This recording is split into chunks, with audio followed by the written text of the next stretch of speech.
Good evening, everyone, and welcome to the premiere edition of the 2017 Inside Artesian Football show here on WREP 15 Sports. I'm your host, Eric Meyer, joined by new Artesian football coach, Carter Whitson. And Coach, congratulations on the job. Yeah, and welcome to Martinsville. appreciate it. Thanks for having me. Excited about this broadcast. It should be a fantastic show here in the opener because we have a ton to talk about. The new head coach, a little bit about his background, and he brings a load of knowledge and experience to Martinsville High School. So we'll talk about that. We'll talk about what the Artesians are going to do offensively and defensively this year.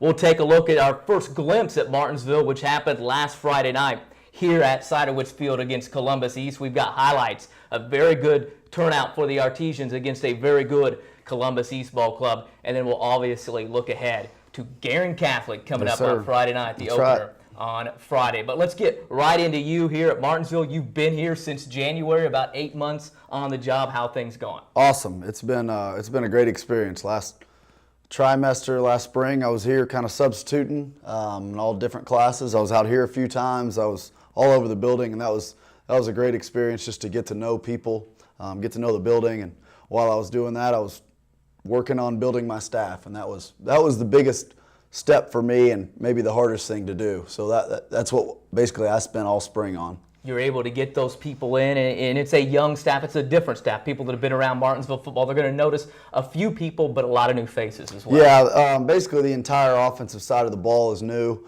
Guys that I either worked with or coached at IU. A few of them with college coaching experience. One of them was a 3-year letterman, playing offensive line there. So some really good youth, but they're not young in the knowledge of football. When you talk about you and your experience that you bring, the knowledge of football, it goes way back. Growing up in Oklahoma, playing for your dad. Yeah, that's all I know. My dad started coaching when I was in 4th grade, and I'd ride my bike every day from elementary school to his practice, and I was sitting there learning the plays and getting tackled by high school guys, and ever since then, I mean, it didn't take me very long to figure out what I wanted to do. And you were able to put that into practice, playing with your dad as well. Your junior year in high school, able to win a state championship. Yeah, we won a state championship at Shawnee High School. We were a 5A school, very similar to Martinsville, one of the smaller 5A schools, and kind of outmatched by a few people, but we had what it took to get that gold ball. And then when I asked you earlier, you said, boy, you grew up a little bit in Texas, but basically you claim Oklahoma true, and that's where you went to college as well. That's right. Yeah, Dad's a high school coach, so I bounced around a little bit, but played my high school career actually at 2 different schools, and then walked on at Oklahoma. Had a great career there, not being some all-star or anything, but just knowing my role and knowing that I was going to coach later on in life and learning from, I think, maybe the best college football coach of all time, Bob Stoops. So I had a great experience there, lettered 2 years, played some special teams, and just had a very successful 5 years. Another mentor, another coach there that you learned from, Kevin Wilson, your offensive coordinator there at Oklahoma, and then when Kevin goes to IU, you eventually go with him there as a graduate assistant. That's right. He got hired in December and called me in January and offered me a job, and I got in the Trailblazer, the same one that I drive every day to school here, and got in the Trailblazer and drove up from Oklahoma and came to a new area of the United States and been here ever since. 6 years, for the past 6 years, doing some different capacity there at IU. Talk a little bit about that experience and what you did there and the knowledge that you gained on that IU staff. Yeah, the whole time I was there, I mainly worked on the offensive side of the ball. I was a graduate assistant working on my master's for the first 3.5 years. Got my master's in sports administration, athletic management, and was coaching the wide receivers. We had a staff that was a little bit different, and we were short of numbers on the offensive side of the ball, so they gave me the wide receivers. So I was a graduate assistant, but I was a full-time coach. Great experience for me. And then whenever we switched up the staff a little bit, I got my master's and had to move to a different role. I went over into the director of recruiting role. Kind of learned that side of the football program, that side of college football, and it was a great experience, and I was also really excited to move on from that. You were able to get the experience in high school with your dad, and then you have that college experience. And like you said, you were kind of ready to move on from that. That was my next question going in. that college background experience. Now, why back the step into high school? Yeah, that was actually the first question Coach Staggs asked me when he was calling me for an interview. He was like, "Why Martinsville?" And I've told people that I've been in Bloomington the last 6 years and really fallen in love with this area. We still live in Bloomington right now. My wife owns a store down there. And we were just ready to accept a new challenge. Looked within about a 40-mile radius. Martinsville popped open. Reminded me of my hometown. I knew it was going to be a challenge and wanted that. And was just ready to, get back on the field, coaching, hands-on, calling my offense, being in charge. And it was just an opportunity that was extremely exciting. Like you said, you've kind of hit the ground running here in the last 8 months. First a little bit in the classroom, getting acclimated to it, but always plugging away out there on the football field. Now we're season getting ready to go. Actually, as we tape this, we're a day away from opening day. How are you feeling?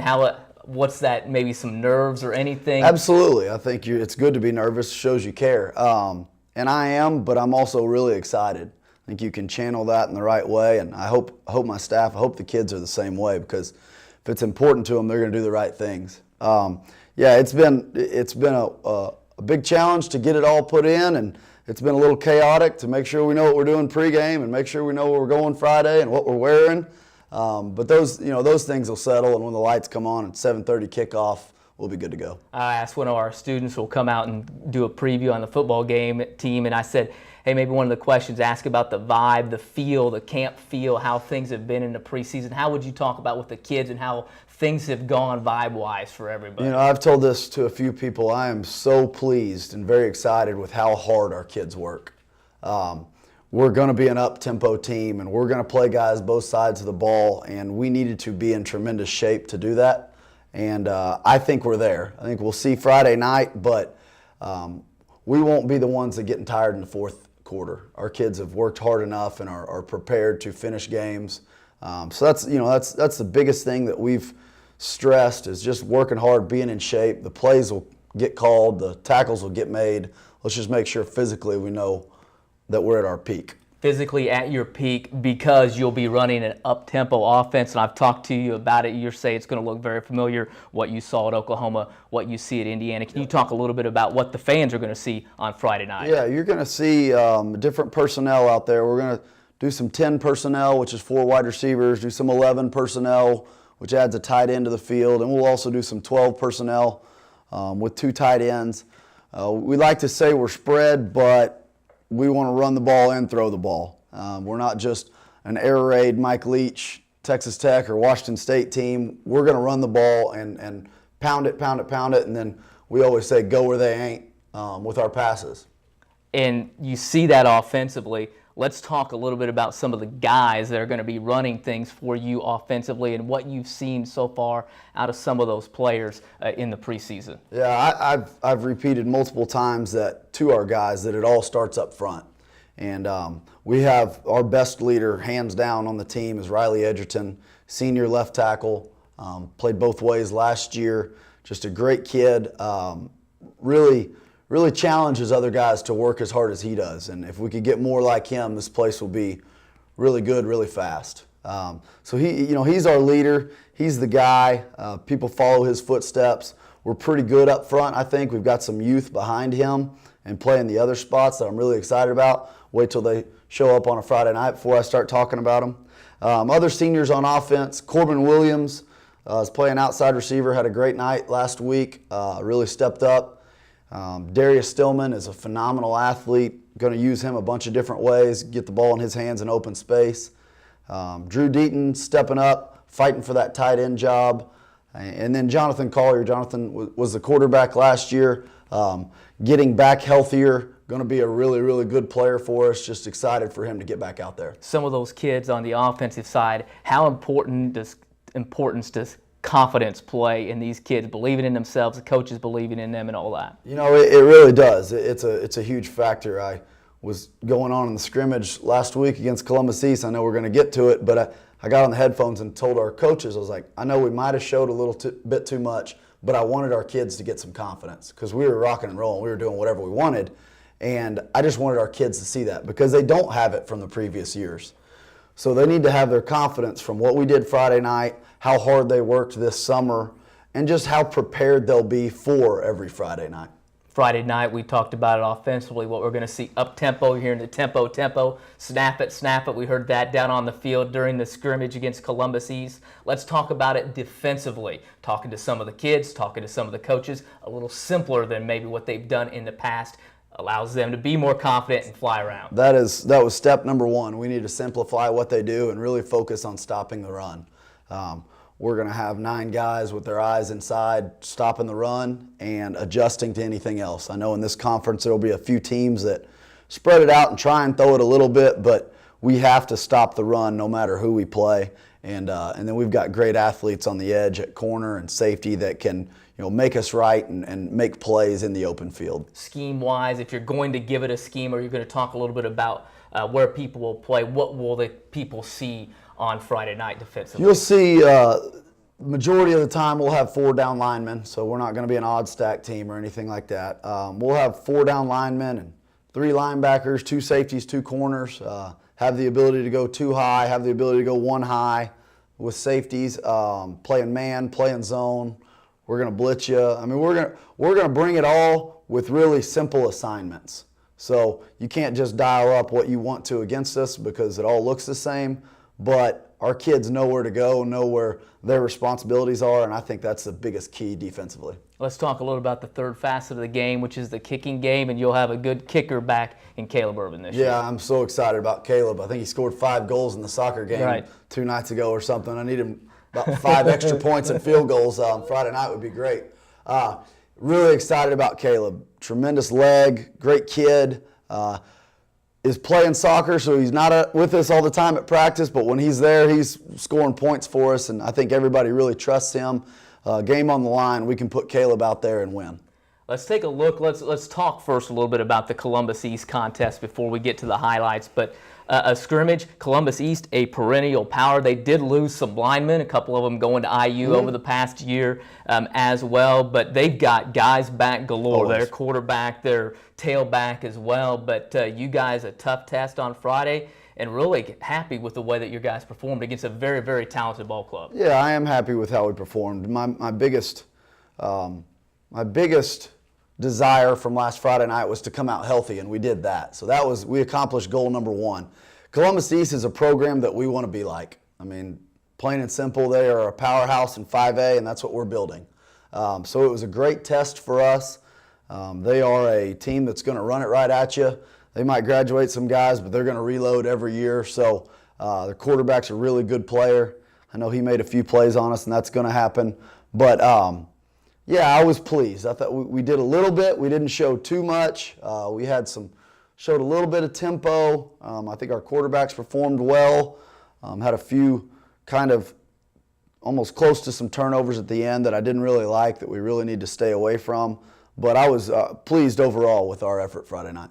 Let's go ahead and take a look at some of the highlights from the Columbus East game that happened on Friday night. If we can go ahead and play those highlights. And here we come in and get a look there. You had on the sideline calling some plays out. Yep. Xavier Tonitis there playing quarterback. Xavier stepped up and done a really good job for us this summer, throwing the ball to Corbin Williams, who we talked about a little bit as a senior, stepping up, doing a great job right there, getting the ball back to the ref. There's Xavier and our running backs. We're going to run the ball at you. We've got a stable of running backs. Right there was Billy Bias. We've got a handful of guys that can really punish some defenders by running the ball.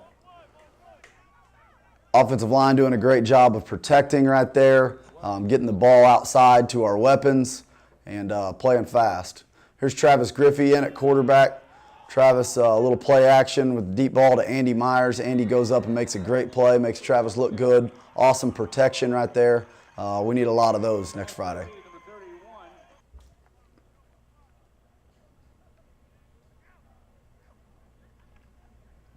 Brandon Dodson in there playing running back. Really excited to have him back from the baseball field, playing on the football field. He's going to be a really good player for us. That was Corbin Williams again. Corbin had a great scrimmage, started out pretty hot, and then we came over to the left side and started throwing to Matt Thomas, young sophomore wide receiver. We've got some great height at wide receiver that we're going to take advantage of.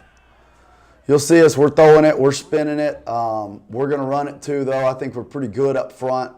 I think we have the best offensive line coach in the state, and he's going to get those guys right. Here's another ball to Darius Stillman, deep ball. We're going to test people and back them up, and then we're going to run it at them. Darius had a great night the other night, scored a few touchdowns, would have scored a bunch more. There he is, asking for tempo. He's ready to go. Riley Edgerton with a great block right there. Back to Darius on a little run-pass option. Garrett Miles in there playing some offense, play some defense. That was good. What it's supposed to look like. There's Brandon carrying the ball. Very powerful runner. We've got a few running backs, like I said, and they're different. So we've got some guys that are some water bugs and some power guys. Here's stopping the power. That's stopping the run right there. I think that was either Chase Havlin or who was it? It might have been Kyle Dawson, one of our senior defensive linemen. Stopping the run is what we have to do. We need 9 guys tackling the ball, not just one guy out in space. We can't give up something easy running the ball. Seth Gallion right there playing corner, stepping up and making a play. If they're going to throw it for 2 yards, we'll take that. We'll let them do that all night, and we'll tackle them and see if they're patient enough to do it. Getting the ball out fast to Darius again. There's Darius catching a corner. So you're going to see him hopefully in the end zone a few more times, and then everybody else celebrating afterwards. You know, we want a big cheer and round of applause whenever we score, whenever we get a first down. We're going to go fast, so we don't need a whole lot. We just need you guys to be ready for us to score, then you guys go crazy. Ben Balsarak playing both sides of the ball, really powerful runner. Going to have a great year there. So you get a look at some of the highlights, a lot of things to be positive, be happy about, and you're talking a little bit too about when you get the first downs, you're going to get going and hold the cheer. So it's the fans as well, maybe getting a little bit educated on how you guys are going to do and what we're going to need to do during the game. Absolutely. I think some people have heard my interviews over this last week, trying to educate the fans. We just really need a good turnout. These kids need your support, and student section, be crazy. I kind of made a joke the other day. I thought the Red Blue crew thought it was a golf tournament last Friday. They just didn't know when to cheer, I guess. When we're on defense, scream constantly. When we're on offense, go crazy when we score a touchdown. And that's every Friday night. We want people to come in here and hate playing at Martinsville. And we want to go on the road and have a great crew and think it's our home game whenever we're on the road. This town has the support that it should. We should have the numbers. We should have a reputation of, oh crap, we got to play against Martinsville this week. And that's what we're trying to bring back. The first team that maybe will try to experience that on Friday night will be Guerin Catholic. The Eagles come down from Hamilton County and Carmel. A lot of kids to choose from, a lot of kids that are coming in there. Coach Dilley's going to bring in a team that traditionally, knowing Coach Dilley, he likes to run. What are we going to see out of Guerin on Friday night? You're going to see a great program. They're a 3A school, a little bit smaller. They're going to have some guys playing both ways. We're going to try and take advantage of that and wear them out. They're going to be a phenomenal program. They got a chance to win it in 3A. It'll be a really good test for us. Coach Dilley does a great job, and you're exactly right. They're going to try and run it at us, and we're going to try and stop the run. They're going to play a few different defenses. They tried to be pretty bland last week in their scrimmage, so we're expecting some different stuff that they didn't show. But we're excited. We think we match up pretty good. We think if we take care of the ball and create some turnovers, create some takeaways, we'll have a good chance at coming out on top. When you look at it defensively and some keys, some things without giving away too much that maybe you want to point to that you guys know that you're going to have to do on Friday night against Guerin? They're going to run the power, and they're going to put a fullback in the game and really just run it right at us. Our defense has done a great job in preparation this week. They didn't see a lot of that during the camp. Whenever it was just us, it was spreading it out. So they've done a great job of really locking in, seeing some different stuff, some play action stuff, bootlegs that kind of gave us some fits in the summertime, and we've really focused on stopping those too. Where you may have the most advantage coming up on Friday night is offensively. People around the state, they've kind of seen you in 7-on-7. That's a different animal than what we're going to do on 11-on-11, and you kind of have that. So what are you guys going to have to do offensively to have some success and get the fans cheering for those touchdowns? We have to go fast. That's our advantage. We're pretty good up front. We're pretty good at skill, but our advantage is tempo. We can do a lot of different things. If we're going to run the offense that we've ran at IU and at Oklahoma over the last 11 years, you ought to see some points getting scored. I saw a prediction the other day that somebody predicted us to score 24 points, and it really made me mad. And I was like, hold on now. I played on a team that scored more points than anybody in the history of college football. We scored 50 at Michigan. We scored 45 against Ohio State multiple times. People need to show us a little respect, and we'll earn that. You'll have lots of points looking to put it up on the board, lots of extra points to special teams, and importantly, you want lots of fans out there Friday. Lots of fans. Get there early. I told our kids, don't tell anybody it was a 7:30 kickoff. Have them show up like it's 7 o'clock. Be in there, be loud, get those cowbells rolling. Let's have a great atmosphere every Friday here at Ciderwitz, and get on the road too. Carpool to some of the away games. One thing too, I just wanted to add in. You mentioned Coach Ciderwitz, long time. You kind of bring a little bit of the history back with the Super Quick Artesians. Super Quick Artesians are back. That's how we're going to play. That's the motto we have. We need to embrace some of the past. We've got some stuff that we've been working for in fundraising to really embrace some of the past. We've gone back to red helmets like they had when they were rocking and rolling every game here, going undefeated. And should have won state championships, but they couldn't get the politics to work out to get them in it. But yeah, we're going to embrace the past. We want Coach Ciderwitz around, and some of those former players, we're going to have them in as guest speakers, and we got to get this place to how it should be, how it was. All right, Coach, we appreciate you joining us. We'll see you out there on Friday night. Thanks for having me. That's head coach Carter Whitson here, Inside Artesian Football, the premier edition. You heard it, a lot of enthusiasm with the coach, the coaching staff, and the players, and so it should be a fantastic contest coming up on Friday night as the Artesians hit the field, Ciderwitz Field, to battle the Guerin Catholic Eagles. 7:30 the kickoff. Get out there early, yell, be loud as the Artesians get ready to battle the Guerin Catholic Eagles. I'd like to thank the head coach for coming in for Coach Whitson, along with the advanced broadcasting class who produced it here this afternoon. I'm Eric Meyer. We'll see you again next time inside Artesian Football.